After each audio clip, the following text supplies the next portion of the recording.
Good Pesach. Um, Happy Passover 2020 or 5780. I want to share with you a few, you might say, meditations on plague and civilization and on slavery and on freedom that I think we have an opportunity this year to see in a different perspective. And I'm sure I'm not the only one to notice that this might be the first time since the 10th plague that almost all Jews are hiding indoors while the angel of death stalks outside, invisible. Um, but what you might not have thought about is that plague itself is it's an inevitable byproduct of civilization. Um, we tend to think about Passover. We retell the story of us having been slaves in Egypt and getting basically rescued from there, saved by God. Um, God chose us for this mission, and I know a lot of people, whether Jewish or non-Jewish in your life, have occasionally been stuck on that phrase, the chosen people. We were chosen to go through slavery in a unique way, that we actually were able to retain enough of our identity and come out of it with an opportunity to fix something that had been broken in the world, that nobody else, no other people went through slavery in quite that way. Other groups of people who've been through terrible slavery, which includes groups of Africans, American Indians in parts of South America. Other groups have been through terrible stories of slavery in other parts of the world. We got an opportunity to do it in a way that gave us a story.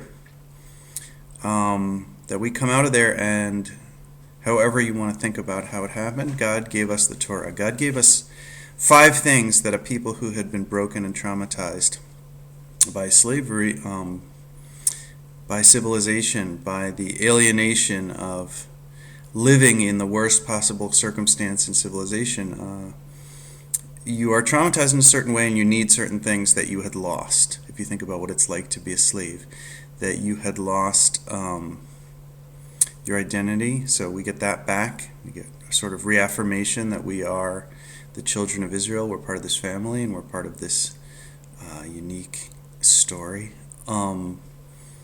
We get wisdom of how to live in the world. We get knowledge, detailed knowledge of how to live in the world.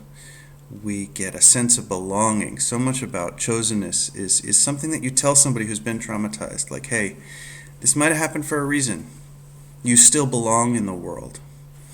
And the last thing it gives us is a place where you belong.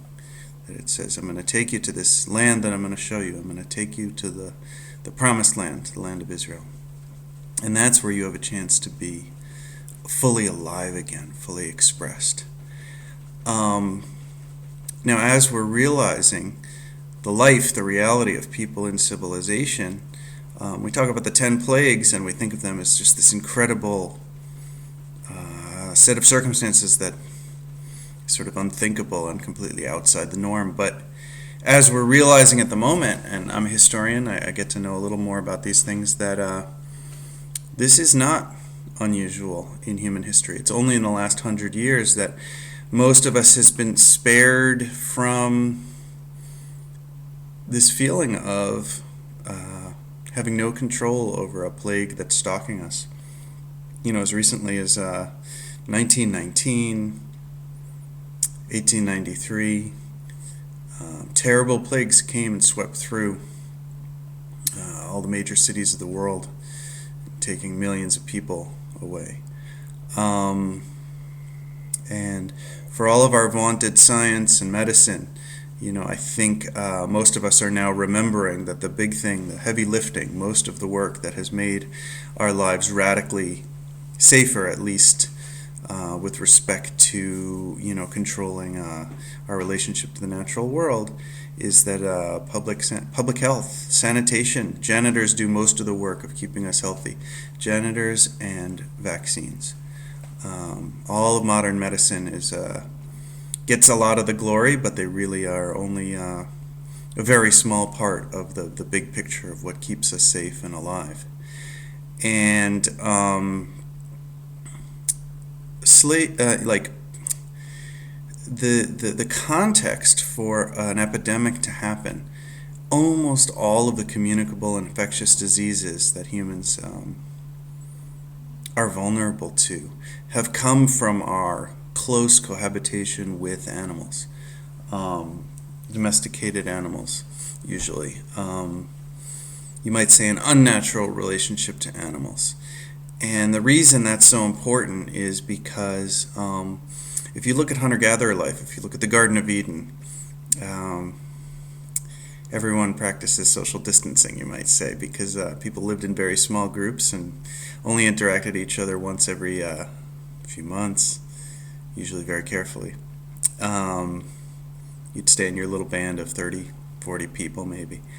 And very rarely did diseases spread beyond a small area or a small number of people.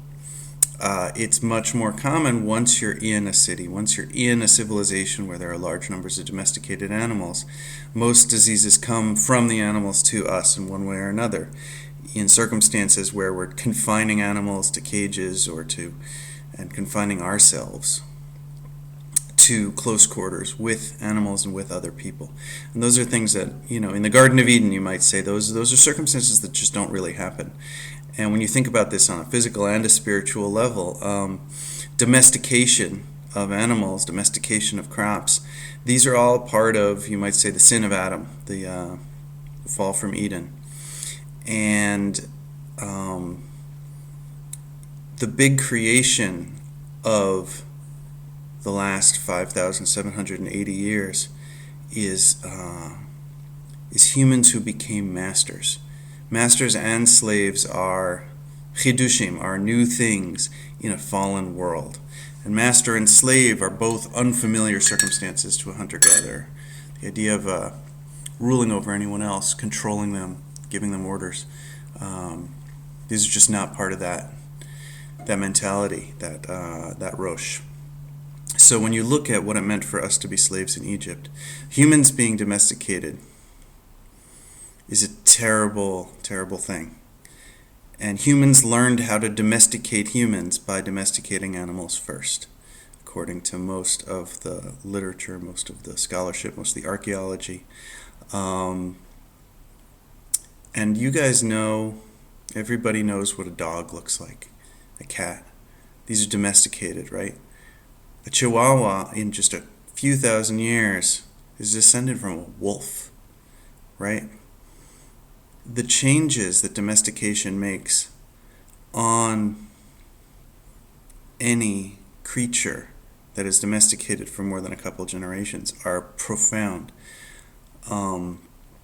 It can change the entire structure of a dog's body, selective breeding. So what does it do to a human to be domesticated? What does it really do? And again, that change isn't confined to the people who were slaves. It also impacts the masters. And we don't really know the extent of that impact, but I want to call attention to there being something out of whack in the world, you might say, when there's really intense domestication, that this sort of unnatural friction between species, this unnatural friction between humans and humans and humans and animals, when we're living in artificially created, human-created circumstances that are coercive, that are forceful, that are deeply, deeply unpleasant, really for everyone involved. That plague can happen. And that's almost a too passive a way to put it in the context of the story of Exodus, of Shemot.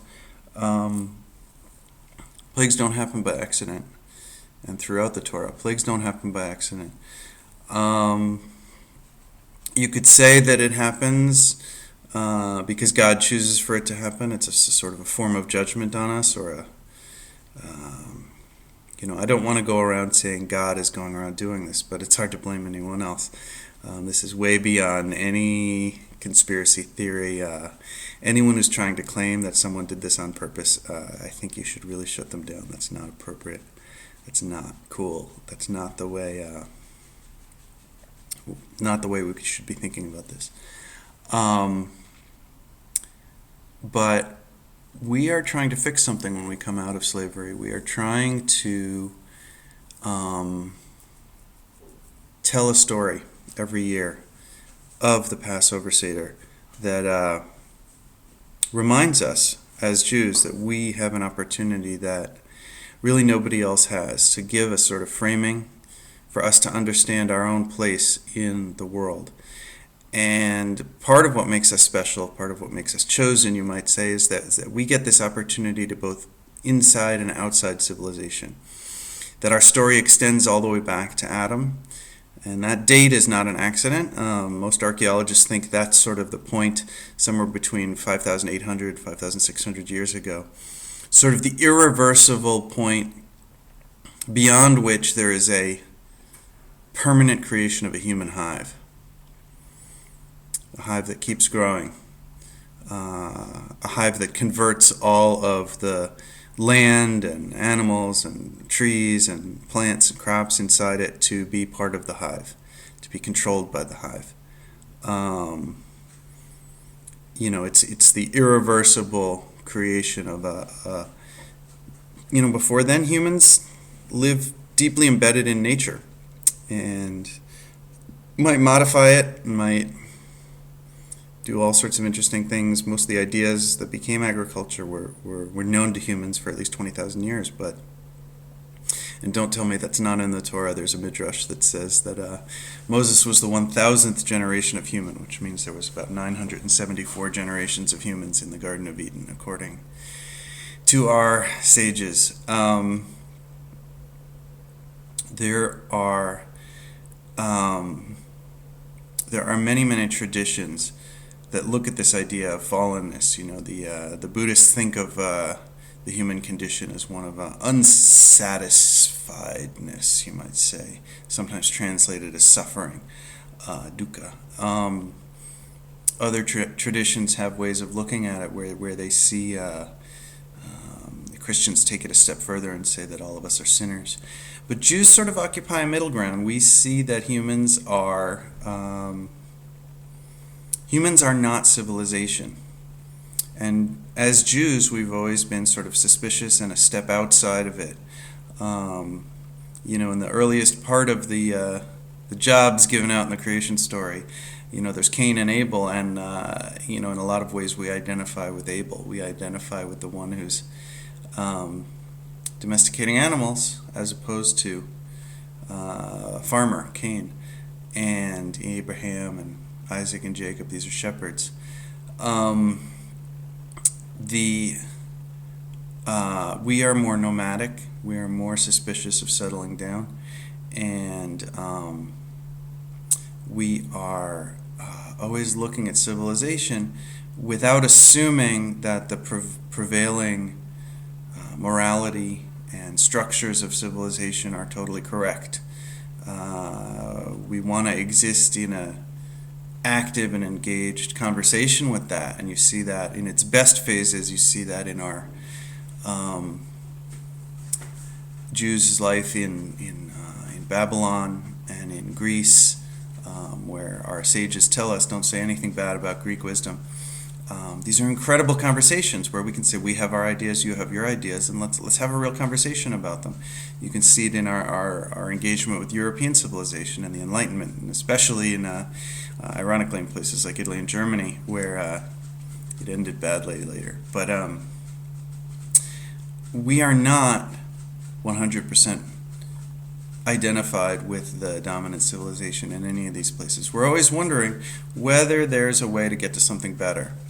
And that's also why Jews, I think, are always at the forefront of revolutionary ideas and technologies and medicine, all sorts of things, because we're always wondering, is there a better way to do this? Let's not just assume that the way that the world is doing it is the right way. And sometimes when we encounter civilizations that we find morally reprehensible or evil, Jews are prominent in challenging it. And that was true in the Roman Empire, which was very much put a value on violence and rape and terror. They believed those were good things.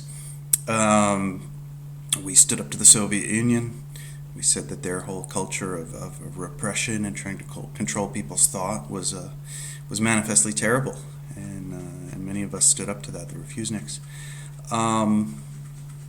We shouldn't be afraid of that, but it also, right now, we get an opportunity. Most of you are locked in your homes and probably will be throughout Passover. This is an opportunity to see something really, really special going on as you hide out in your house. And I don't know if you'll have an opportunity to actually kill a Paschal lamb and put the blood on your doorpost, but whatever you're doing symbolically that is the equivalent of that hopefully will ward off the angel of death. We get this opportunity to be slaves in Egypt. And I say opportunity, I don't say that lightly. We get to be part of what was the greatest civilization in the world at that time, and to see it for what it was, and to see that serving a god king controlling the human hive was deeply wrong. And the demand that Moshe makes for us to escape, it's interesting. I think we tend to project a modern lens back onto it and say, well, obviously slavery was wrong, and he was demanding that we be freed from slavery. But that's not how that's not how the center of the story is articulated. He says, let our people go worship their own God in the desert. Let them make a choice about how they want to relate to God in the biggest possible way. And when we do come out, the opportunity is not to just come out and go back to the ways of a dominating, violent agricultural civilization where human relations are governed by violence, which is the life of a master and a slave. It's to choose for yourself how you really want to live. And the world that we live in today, the human civilization that we live in today, has really become one civilization, which is in some ways a blessing and in some ways terrifying. In some ways, in some people's minds, it's a sign that we are in the age of the very, very close to the coming of the final redemption, the Messiah, Mashiach. Maybe that's true, but it's also a place of great danger, because civilization, the hive, as Jews, we always know that we might need to step outside of it. The American Indians that I've met in my work and in my travels, a lot of them just want to get out of the way. They want enough of their land back, their homeland, their different homelands in parts of the Americas, to survive and to dodge, you might say, the great judgment or collapse that they believe is coming for all of civilization, which is now both Western and Eastern. The civilization that we live in is one giant intertwined thing, as all of you are, I'm sure, discovering to your chagrin, as all of the key supplies and drugs and masks are all made in China. It's one civilization that we live in, with one interconnected supply chain and container ships going back and forth. And in some ways you could say it's miraculous. I mean, the Arizal said that in the end of days we'd all communicate through our fingertips. And most of us are communicating now through typing and swiping. And so maybe he had a little bit of nevuah about that. So here we are in this miraculous end of times, but we're discovering that our civilization is far more fragile than we might have believed or hoped or thought. So is it our civilization? As Jews, are we ready to look on to the next step? So really the biggest challenge of God does the first step for us. God gets us out of Egypt, right? And we say that again and again and again, that we are grateful that God got us out of the double bind, out of the place where you're so constricted. Egypt, Mitzrayim, means double bind. It means, it's a place where you're so constricted that you believe that you can't get out. So, okay, God gives us that first step, but the later step, the second major step of redemption that's not part of the Seder. That's what happens after. That's what happens after the 5 books of the Torah. We do it ourselves to go into the promised land. God doesn't do it for us.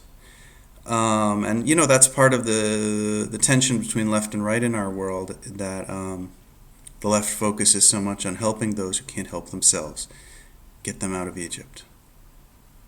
And the right focuses so much on take responsibility for yourself. You need to go cross into Egypt, do it yourself. I was raised in a way that I didn't hear all the stories. I'd heard the basic Passover story, but I didn't know Yeshua ben Nun, I didn't know Kalev, I didn't know Nachshon ben Aminadav. I didn't know these stories from later in the Torah until I went to yeshiva as an adult. So you need to do both of those things, and in order to what? Laman ma.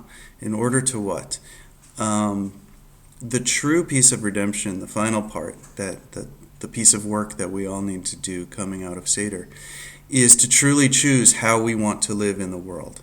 Is the way we want to live in the world a world of finance created by, the Bretton Woods Agreement or the Federal Reserve, or, where most Jews in Israel can't afford a house, can't afford to break even every month, where people around the world are sort of held hostage to an international set of shortages of critical pieces of equipment, that we're stuck with a system that very few of us are able to choose the way we want to live. And that's really the core demand of coming out of Egypt, is we want to be able to choose for ourselves how we want to live. And we have real choices. We don't all have to live in this one civilization that actually might be collapsing, might be flawed, might be rotten.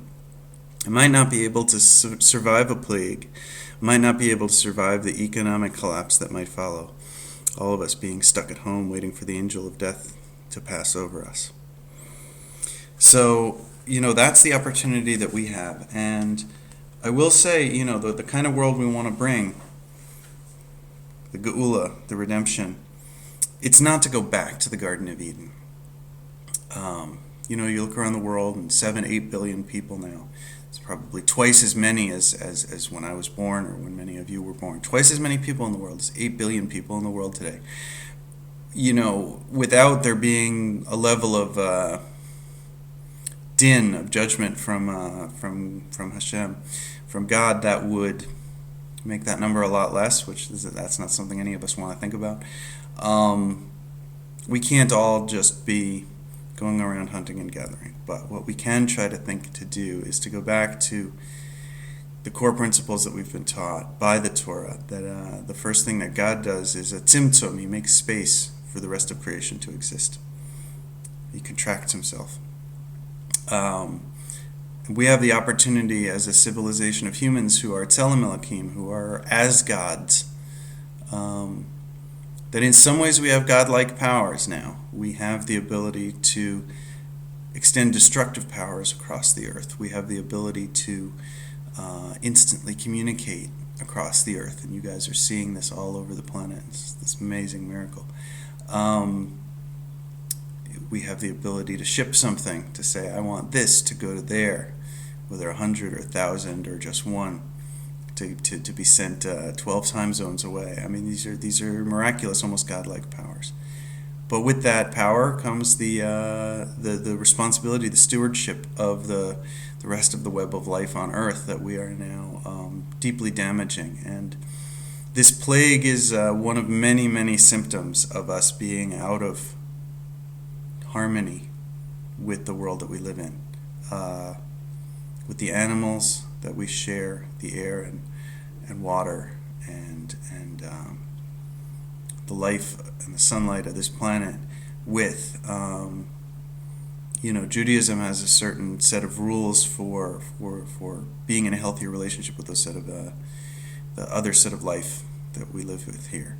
But it's not a complete list. Most of it applies just to the land of Israel, and even there we're not doing everything we should be. But the whole planet needs to be recognizing that if we cause collapses of the fisheries and the coral reefs and the forests, and if we choke the air with poisons and we choke the ocean with plastics, and If we lock animals in cages for their entire lives and we don't have enough spaces for the animals to continue to live their lives, to choose to live their lives in God's world and have their own relationships with God, then we are making ourselves very lonely. If there's no animals living in the world on their own terms, that's going to make us as humans very lonely. And eventually it's going to cause the collapse of the web of life that we all depend on. And maybe this plague is a warning sign, because it is part and parcel. A plague is a symptom of the domestication of humans and domestication of animals, and of confining us all to spaces where we don't want to be, of slavery. So God brought us out of slavery in Egypt. So with that thought, I will leave you to the upcoming redemption, when we all can go back out into the sunlight and walk out into the desert to serve our God. Good Pesach.